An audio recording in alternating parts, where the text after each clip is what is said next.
Future of Finance, l'édition Make the First Move, dédiée à la transformation de la finance d'entreprise, vous est présentée par Losam.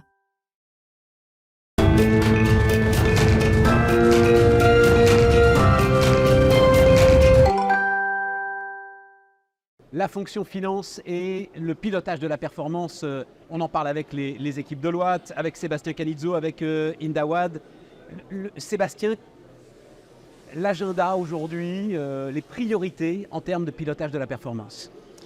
La première, clairement, selon moi, c'est l'immédiateté de la décision et des process. On en parle depuis le Covid et on en parle aussi avec les différentes crises, différents imprévus qu'on connaît, l'inflation, les ruptures des chaînes d'appro, etc. Tout à fait. On a besoin de prendre des décisions plus vite. Donc le premier message ou le premier constat qu'on fait avec nos équipes, c'est d'avoir besoin de raccourcir les cycles de production d'un budget, d'un forecast, être capable d'avoir une information plus rapide, pas forcément plus précise d'ailleurs, c'est ça qui est intéressant, mais on a parlé un peu d'instinct aujourd'hui. On a parlé beaucoup d'instinct. Voilà, et il nous faut, c'est antinomique parfois pour un financier, notamment à la production comptable, mais quand on fait du pilotage, on a besoin d'une information au bon moment, suffisamment précise et robuste, mais il nous la faut plus vite qu'avant et donc il faut raccourcir les cycles.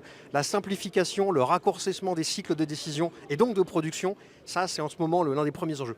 C'est ce que tu constates toi aussi? Tout à fait, parce qu'on voyait historiquement nos entreprises, quand ils font un budget, ils le font souvent la moitié de l'année.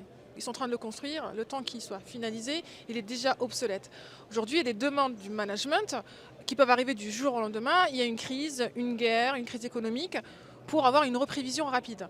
Donc forcément, on doit accélérer et les entreprises doivent accélérer ces prévisions-là. Et j'ai presque envie de dire même les... Vas-y, c'est vrai sur le budget, sur le forecast et sur le pilotage mensuel, c'est vraiment vrai. Mais moi, je suis au contact en plus d'opérateurs, enfin de l'ensemble de ceux qui saisissent ces données, de l'ensemble de ceux qui construisent ces budgets, qui sont parfaitement conscients en plus de l'inutilité de ce qu'ils sont en train de faire. Donc même en termes de sens, en termes de motivation des équipes, et Dieu sait que c'est important dans les équipes finance, c'est important aussi de passer à autre chose. Tout à fait. Mais alors, il faut leur donner des outils, parce qu'il y a toujours besoin de données. On parle souvent des fondamentaux, et c'est ces données que les opérateurs saisissent dont tu parles. On en a besoin, il faut reprendre un peu de recul, il faut de l'information, il faut qu'elle soit fiable, donc il faut quand même que quelqu'un la saisisse, aille la chercher. Oui, mais que tu la saisisses en comprenant pourquoi tu l'as saisie. Alors, si tu l'as saisie en me disant ça va faire un budget qu'on va mettre 6 mois à faire et qui sera obsolète, tu vois, c'est ça le truc. Complètement. C'est pas s'arrêter de saisir, c'est donner du sens à la saisie. On est d'accord. Et surtout de saisir au bon moment et à la bonne maille. C'est ça qui est important. Exactement. Et la bonne maille, maintenant on voit aussi qu'il y a besoin d'aller dans le détail. Alors, vas-y. Dans la planification. Parce que voilà, en crise Covid, c'était le prix des matières qui avait augmenté. On ne peut pas se permettre de refaire un budget juste en changeant la top line. Là, on doit aller retravailler au niveau produit le prix des matières. Donc, il faut que la data soit disponible à ce niveau-là pour pouvoir jouer sur ces hypothèses qui sont très variables d'un moment à l'autre. Alors, Google est associé à l'ensemble de cette journée. Google est évidemment très secret, mais Google nous raconte par exemple que pour un de ses clients, donc on sait qu'il y a 5 clients du CAC 40 qui sont maintenant vraiment avec Google dans des histoires de GenAI, chaque produit manufacturé envoie en temps réel un reporting de son prix de vente et de pourquoi son prix de vente. Et donc, tu as en temps réel le pourquoi j'ai mieux vendu là tel produit et moins bien tel autre produit. Va falloir apprendre à gérer cette immédiateté d'information quand même, pour ne pas devenir fou. Alors, effectivement, ça c'est un peu le Graal avec des outils comme Google. C'est ce qu'ils sont en train de faire. Avec deux casquettes, le côté la data, la bonne maille, au bon endroit, et qui alimente en temps réel les outils finance, alors le RP, le reporting ou le contrôle de gestion pour justement faire ces reportings budgétaires, forecast, analyse de marge. Et en top, le Graal d'après, c'est l'IA pour faire des prévisions du prospectif. Et là, ce qui est intéressant d'ailleurs avec un Google ou d'autres, c'est d'avoir des informations pas que finance. Ça, c'est l'autre nerf de la guerre. Effectivement, l'IA peut être un accélérateur pour faire de la prévision rapidement. On peut imaginer des cycles de forecast qui sont 100% IA et d'autres où il y a plus l'humain qui intervient pour réajuster. Ça peut être un accélérateur. Et il y a aussi, dans mon exemple, pourquoi je l'adore, c'est qu'il y a ce fameux côté business partner là, dont on nous parle là aussi depuis des années et des années. Là, on a peut-être de vrais outils pour rentrer dans une relation plus étroite entre eux, les équipes finance et les équipes business? Exactement, parce qu'aujourd'hui, comme je disais tout à l'heure, l'exemple des prix des matières, finalement la finance ne peut pas décider toute seule. Donc elle va voir les opérations, la partie manufacturing. Ouais. On a aussi le sujet qui s'est passé avec l'inflation, où il y avait toutes les négociations salariales, il fallait aller travailler avec les RH. Donc aujourd'hui la finance, elle est au centre de toutes ces directions, parce que derrière, c'est plus que des hypothèses financières, c'est des hypothèses opérationnelles qui finalement donnent un résultat financier. Donc tous ces acteurs-là doivent se parler, et donc les indicateurs, ils sont financiers et extra-financiers. Juste pour terminer, enjeu de simplification, si tu voulais, Sébastien, insister là-dessus. Oui, juste un tout petit mot sur le business partner, parce que tu as raison, ça fait des années qu'on en parle ensemble. Et moi, je pense que le Covid a enfin fait passer un cap là-dessus.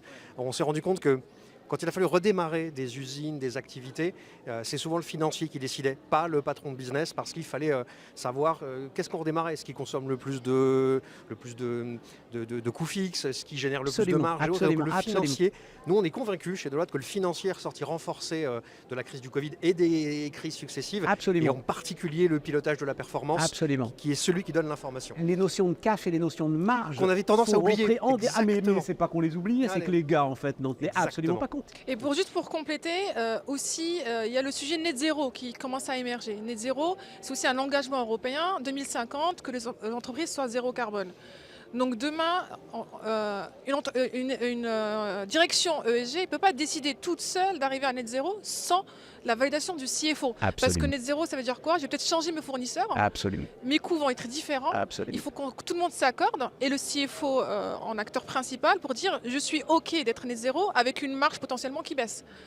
Donc ça va encore s'accélérer, même s'il y a l'ambition de 2050. Aujourd'hui, il y a des entreprises qui commencent déjà à le faire pour leur marque employeur. Mais Inde, le net zéro, c'est même au niveau de la direction générale que ça se joue. Parce que ça va être des transformations de business model complets en fait. Tout à fait. Mais c'est à la fin des validations qui sont engagement environnemental et aussi des KPI financiers pour dire ça va transformer finalement toute l'économie, et les repères de KPI vont changer. Aujourd'hui, les marges vont peut-être plus être les mêmes.